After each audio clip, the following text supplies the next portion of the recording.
साल 2024 लोकसभा चुनाव से पहले ही विपक्षी एकता में टूट की लकीरें दिखाई देने लगी हैं।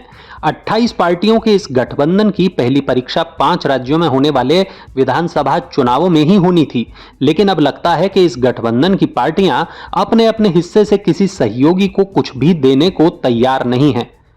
मध्य प्रदेश में विधानसभा की 230 सीटों पर 17 नवंबर को होने वाले मतदान के लिए सभी पार्टियां अपने अपने प्रत्याशियों की लिस्ट जारी कर रही हैं। राज्य में समाजवादी पार्टी भी मैदान में है। इंडिया गठबंधन का अहम हिस्सा मानी जा रही है। सपा को उम्मीद थी कि उनके प्रदर्शन के हिसाब से कांग्रेस पार्टी राज्य में उनके लिए सीटें छोड़ देगी, लेकिन जब ऐसा नहीं हुआ तो सपा अध्यक्ष अखिलेश यादव का गुस्सा फूट गया। अखिलेश ने कहा, अगर ये मुझे पहले दिन पता होता कि विधानसभा स्तर पर कोई गठबंधन नहीं है तो मैं कभी मिलने नहीं जाता। उन्होंने ये भी कहा कि इंडिया गठबंधन केवल उत्तर प्रदेश में लोकसभा चुनाव के लिए होगा तो उस पर विचार किया जाएगा। हमें तो ये लगा कि जब मध्य प्रदेश के मुख्यमंत्री जो रहे, पूर्व में कई बार मुख्यमंत्री रहे, वो रहे, उन्होंने मीटिंग बुलाई और पूछा समाजवादी पार्टी से। हमने अपनी पूरी परफॉर्मेंस बताई, किस समय पर समाजवादी पार्टी के विधायक कहाँ जीते हैं, कभी 1 जीते, कभी 2 जीते, कभी 5 जीते और किस जगह हम नंबर 2 पे रहे।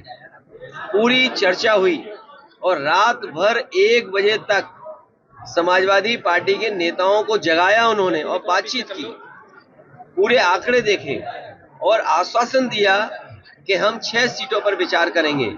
लेकिन जब रिजल्ट आया, घोषित की गई सीटें, तो समाजवादी पार्टी शून्य रही।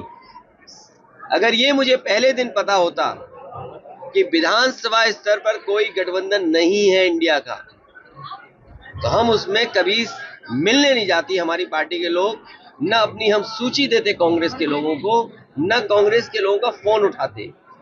लेकिन अगर उन्होंने ये बात कही है कि गठबंधन नहीं है तो हम स्वीकार करते हैं गठबंधन नहीं है।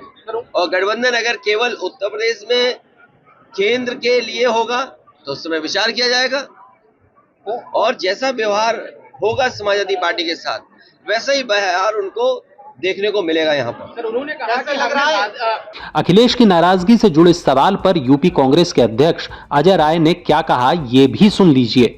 कि अखिलेश जी ने कहा कि 6 सीट और मैं ये है कि 7 सीट उन्होंने पहले ही घोषित कर दिया। कांग्रेस के प्रत्याशी आने के पहले ही अखिलेश जी ने 7 कैंडिडेट घोषित कर दिए, तो उसमें बात सामने आ गई ना कि 6 चाहते थे कि ज्यादा चाहते थे। कौन सही बोल रहा है, कौन गलत बोल रहा है, सामने बातें आ गई।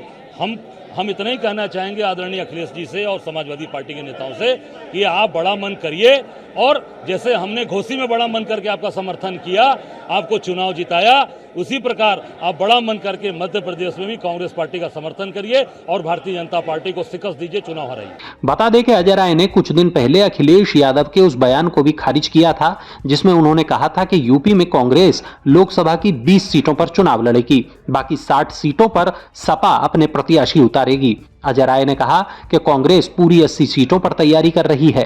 जब अखिलेश से अजय राय के बयान पर प्रतिक्रिया मांगी गई तो उन्होंने अजय राय को लेकर क्या कहा, आप भी सुनिए। किस नेता के बारे में बात कर रहे हो आप? ये कांग्रेस के कौन नेता है? उनके प्रदेश अध्यक्ष कह रहे हैं। देखिए, प्रदेश अध्यक्ष की कोई हैसियत नहीं है, न वो पटना की मीटिंग में थे, न वो जाकर के मुंबई की मीटिंग में थे। इंडिया के बारे में क्या जानते हैं वो, गठबंधन के बारे में उनकी क्या हैसियत है जो बोल रहे हैं इस तरह की बात?